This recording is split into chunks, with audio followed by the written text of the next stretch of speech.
वहीं जनजातीय गौरव दिवस पर उत्तर प्रदेश के मुख्यमंत्री योगी आदित्यनाथ क्या कुछ कह रहे हैं, आइए आपको सुनवाते हैं। के साथ मना रहा है।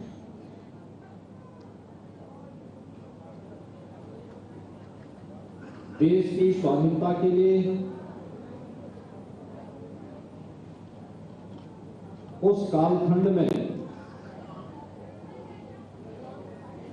स्वयं को बलिदान करने वाले जनजातीय समाज के अंदर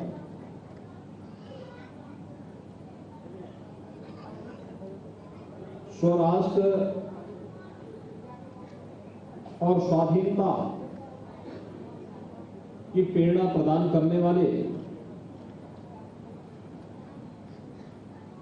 भगवान बिरसा मुंडा, हम सब जानते हैं कि आज के झारखंड राज्य के जो समय बिहार प्रांत था, इस राज्य के एक जनजातीय समाज में 1875 में 15 नवंबर के दिन उनका जन्म होता है।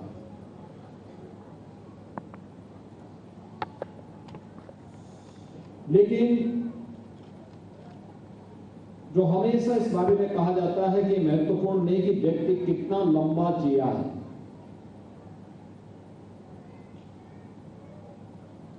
महानता का कारक लंबी उम्र नहीं बल्कि व्यक्ति के कार्य होते हैं। मात्र 25 वर्ष की आयु में ही भारत की स्वाधीनता के लिए, जनजातीय समाज के उत्थान के लिए उन्होंने अपना बलिदान दे दिया था। यानी 1875 में जन्म होता है और सन 1900 में मात्र 25 वर्ष की आयु में अंग्रेजों की कुटिलता का भी शिकार हो जाते हैं।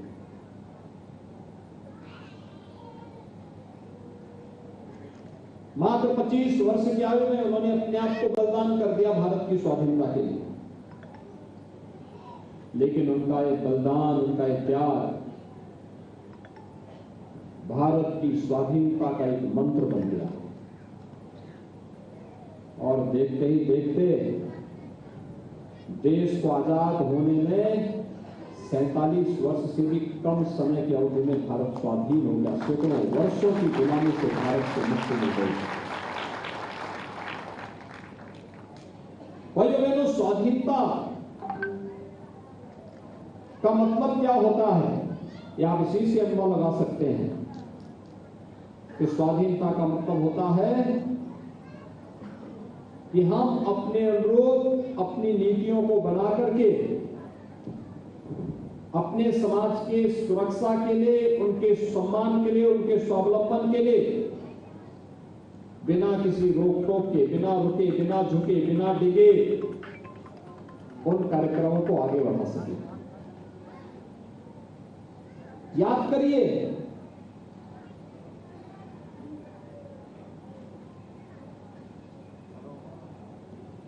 सौ वर्ष पहले भी इस देश में और दुनिया में महामारी आई थी और उस महामारी के कारण 2.5 करोड़ लोग मरे थे। गांव के गांव सफाया हो गए। यह देश तब पराधीन था। न कोई बीमारी की जानकारी लेने वाला था, न जनता के उपचार की व्यवस्था, न टेस्ट की व्यवस्था, न अन्न की व्यवस्था, न टीका की व्यवस्था, कुछ भी नहीं था। और देखते ही देखते 2.5 करोड़ लोग मर गए थे। अब आबादी, वर्तमान आबादी की लगभग 1/4 रही होगी। लेकिन भाइयों बहनों, ठीक 100 साल के बाद जब कोरोना महामारी आती है, स्वाधीन भारत प्रधानमंत्री मोदी जी के नेतृत्व में कोरोना महामारी का सामना कैसे करता है, आज आपने देखा होगा कोरोना के पहले जनता कर्फ्यू, जनता को जागरूक करने के लिए, इन्फेक्शन की रफ्तार को कंट्रोल किया जा सके इसके लिए लॉकडाउन के दौरान हर एक गरीब के लिए खाद्यान्न की व्यवस्था, जनधन अकाउंट धारी के खाते में तृप्त धनराशि भेजने की व्यवस्था, वृद्धावस्था पेंशन, दिव्यांगजन पेंशन, निराश्रित महिला पेंशन धारकों को अतिरिक्त राशि दी जाती है। परंपरागत उद्यमियों के लिए सस्ते में लोन की व्यवस्था की जाती है। स्ट्रीट वेंडर को फिर से अपने कारोबार को, अपने काम धाम को आगे बढ़ाने के लिए भी सरकार प्रधानमंत्री स्वनिधि योजना जारी करती है और देश के अंदर 80 करोड़ लोगों को फ्री में खाद्यान्न,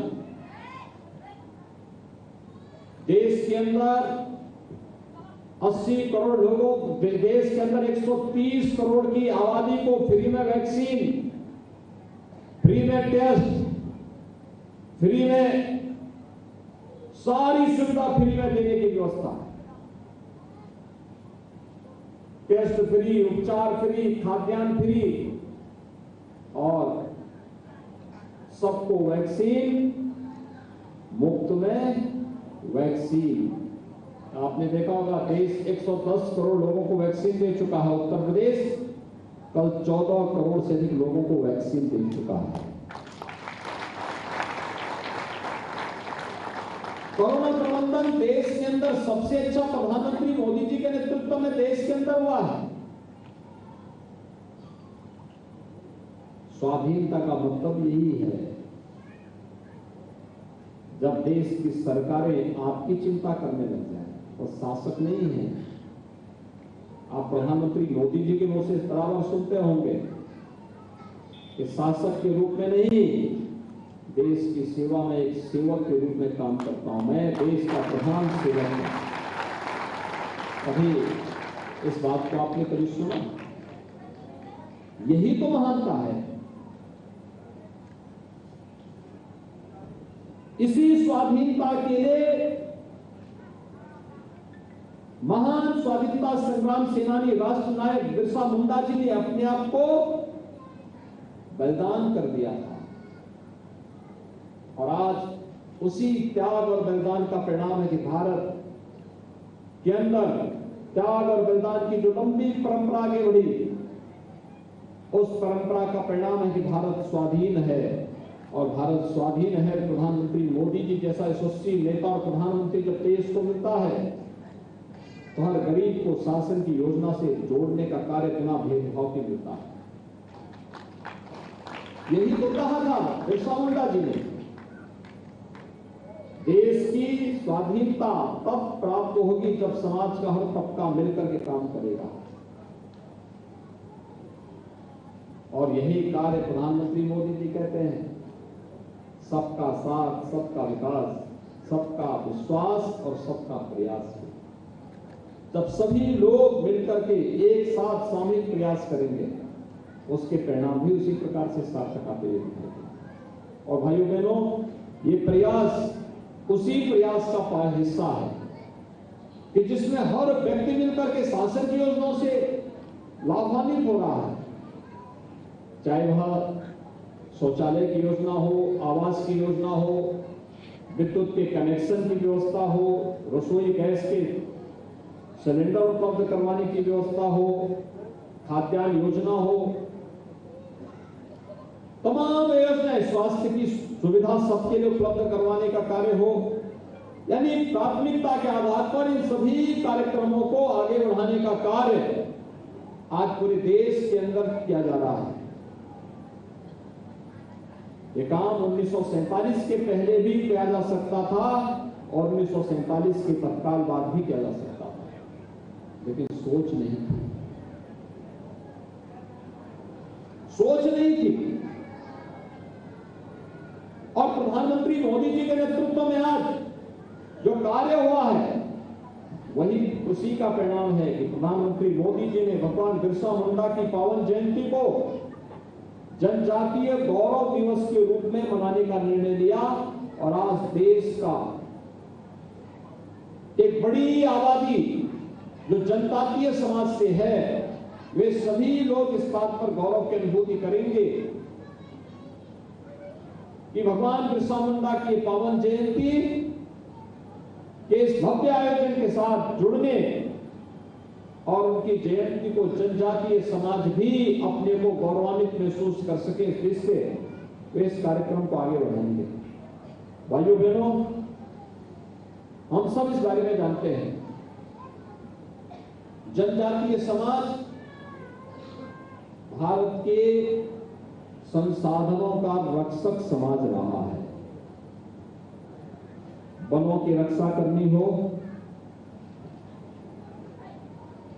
या फिर देश के अनमोल रत्नों और संसाधनों की रक्षा, यह समाज निरंतर इसके लिए कार्य करता रहा है। और इस समाज की देन है कि हमारे पास खनन संपदा, हमारे पास वन संपदा, हमारे पास जैव विविधता की अच्छी गारंटी हम दुनिया को दे सकते हैं, या फिर प्रकृति पूजन के माध्यम से जल संसाधनों की रक्षा करने का हो, प्राकृतिक खेती के माध्यम से प्रत्येक नागरिक के मन में एक नया भाव पैदा करने का हो। जनजातीय समाज सदैव इस कार्यक्रम के साथ जुड़ा रहा है। और आज तो स्वयं ही भगवान बिरसा मुंडा जी की पावन जयंती, 146वीं पावन जयंती है। और इस पावन जयंती के कार्यक्रम के साथ आप सभी लोग यहाँ पर उपस्थित हुए हैं। मैं इस अवसर पर आप सबको हृदय से बधाई देता हूँ, अपनी शुभकामनाएं देता हूँ, आयोजकों को धन्यवाद देता हूँ। आज हम काशी में आए थे। काशी में 108 वर्ष बाद मां अन्नपूर्णा फिर से काशी विश्वनाथ धाम पर विराजमान हुई है और वो भव्य कार्यक्रम अभी प्रातःकालीन सत्र में संपन्न हुआ है। काशीवासियों के लिए गौरव की बात है। और मैं धन्यवाद दूंगा डॉक्टर नीलकंठ तिवारी जी को, जिन्होंने लोकल प्रशासन के साथ मिलकर के जनजातीय गौरव दिवस के इस भव्य आयोजन को यहां पर संपन्न करने में अपना योगदान दिया है। और आज कार्यक्रम, आप इसी बहाने, इस कार्यक्रम के बहाने आप सबके साथ संवाद बनाने का एक अवसर मुझे प्राप्त हो रहा है। भाइयों बहनों, सरकार जनजातीय समाज की भावना का पूरा सम्मान करती है और उनको उनके हक दिलाने के लिए पूरी प्रतिबद्धता के साथ कार्य कर रही है। 2014 के पहले कोई प्रोत्साहन नहीं था। केंद्र की सरकार के पास उससे पहले इतनी फुर्सत कहां थी कि वो आपके बारे में चिंता कर सके। लेकिन 2014 के बाद, मोदी जी के आने के बाद इस पर तेजी के साथ कार्य प्रारंभ हुआ और 2017 के बाद प्रदेश में तो अभूतपूर्व सफलता इसने प्राप्त की। खासतौर पर आज आप देखते होंगे प्रदेश में बहुत सारे ऐसे बड़े गांव थे जहां पे राजस्व गांव का दर्जा नहीं मिला था। हमने ऐसे 54 बस्तियों को राजस्व गांव के रूप में मान्यता दी। हम लोगों ने एक अभियान चलाया, हर जनजातीय परिवार के पास अपना जमीन का पट्टा होना चाहिए, उनके पास अपना जमीन होनी चाहिए। हर जनजातीय परिवार के पास राशन कार्ड की सुविधा होनी चाहिए, आयुष्मान भारत के कार्ड की व्यवस्था होनी चाहिए और उन्हें रोजगार के साथ जोड़ने का भी कार्यक्रम होना चाहिए। और मैं आपका आह्वान करूंगा, भगवान बिरसा मुंडा का यह पावन जन्म दिवस हम सबको भारत की इस व्यवस्था के साथ जुड़ने, भारत के आन मान शान की रक्षा करने और गरीब कल्याणकारी योजनाओं को समाज के प्रत्येक तबके तक पहुंचाने के लिए भी प्रेरित करता है।